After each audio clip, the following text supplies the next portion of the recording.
Moje meno je Zuzana a som zakladateľkou značky Loof, predtým známej ako Loufet. História Loufet začala už v roku 2011, keď sme spolu s mojím manželom Patrikom uviedli na svet streetwear pre dospelých. Všetko sa zmenilo, keď sa nám narodili naše dve deti. Chceli sme, aby deti chodili oblečené podobne, rovnako ako my, ale bohužiaľ v tej dobe nebolo k dostaniu nič a vtedy sme si povedali, že to musíme skúsiť sami. Potom sme začali novú kapitolu z Loufet Kids a celú našu výrobu sme presunuli iba na deti. Taká fúzia detského brandu a dospelého streetwearu. Dizajny boli iné tým, že boli výrazné, veľké, naozaj rozpoznateľné. Babičky tie iba krútili hlavou, nechápali, prečo deti nosia čiernu farbu. Druhy produktov, ktoré vyrábame, sa od začiatku zmenili. Rozšírili sme sortiment na proste oblečenie od hlavy až po päty.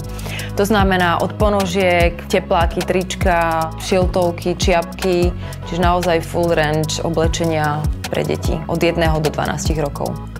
To, že som mama, je, myslím si, veľmi dôležité v celom tomto procese výroby a vzniku týchto našich dizajnov a produktov. Tie produkty testujeme či už na mojich deťoch, alebo na iných deťoch, vlastne, ktoré sú členov z nášho tímu. Napríklad naša Adelka, ktorá je vlastne manažérka produkcie, má tiež dve dievčatá.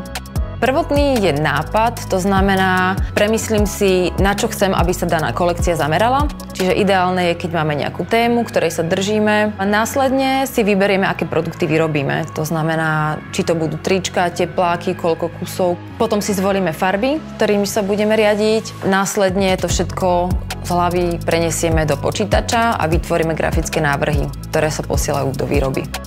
Všetko si vyvíjame sami, materiály sú pre nás veľmi podstatné, to znamená, že použijeme organickú bavlnu, prípadne recyklované materiály na iné technickejšie produkty. Sme strašne radi, že vás to s nami baví. Ďakujeme vám za podporu a tešíme sa, čo spolu ešte zažijeme.